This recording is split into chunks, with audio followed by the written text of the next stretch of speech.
আমি জনাব শামসুজ্জামান দুদু আপনার কাছে আসি। এক মাসের ব্যবধানে আমরা লক্ষ্য করলাম যে বিশ্ববিদ্যালয়ের দুজন ছাত্রদল নেতা হত্যার শিকার হয়েছেন বা খুন হয়েছেন। ছাত্র রাজনীতি হঠাৎ করে, আপনিও ছাত্র রাজনীতি করে আসা একজন মানুষ, ছাত্র নেতা ছিলেন, হঠাৎ করে অস্থির হয়ে উঠছে, এটাকে কি কোনো ষড়যন্ত্রের অংশ হিসেবে দেখেন কিনা? জি, আপনাকে ধন্যবাদ। ষড়যন্ত্র না, নিরাপত্তা দেওয়া রাষ্ট্রের দায়িত্ব।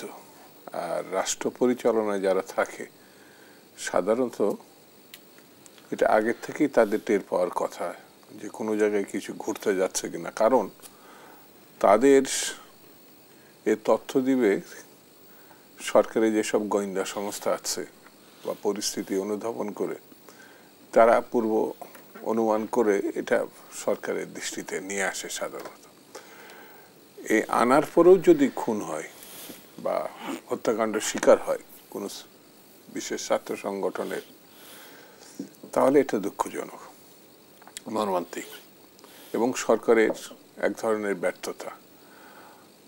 আর ঢাকা বিশ্ববিদ্যালয়ের বড় ছাত্র সংগঠন হিসাবে জাতীয়তাবাদী ছাত্র দলের একটা আগাগোড়াই ভূমিকা ছিল। তবে এই হত্যাকাণ্ডের পিছনে কারা আছে, কিভাবে তারা তাকে খুন করেছে, নিহত হয়েছে, এই বিষয়গুলো যত দ্রুত সম্ভব তদন্ত সাপেক্ষে সিদ্ধান্ত নেওয়া। না হলে যদি পরিস্থিতি, সাধারণ ছেলেরা উত্তেজিত হয় অথবা কোনো রকম পরিস্থিতি সংঘটিত হয়, তখন আবার নির্দিষ্ট ক্ষতিগ্রস্ত ছাত্র সংগঠনের উপর দায় চাপানোর যে প্রবণতা অতীতে দেখা গেছে, সেটি হয়তো বর্তমানেও দেখা যাবে। এই কারণে বলছি, বর্তমান সরকার তার মূল কাজ থেকে সরে গেছে। মূল কাজ ছিল একটি নির্বাচিত সরকার এদেশে প্রতিষ্ঠা করার ভূমিকা রাখা, যেটা আমরা 91-এ দেখেছি জাস্টিস শাহাবুদ্দিন সাহেবের সময়।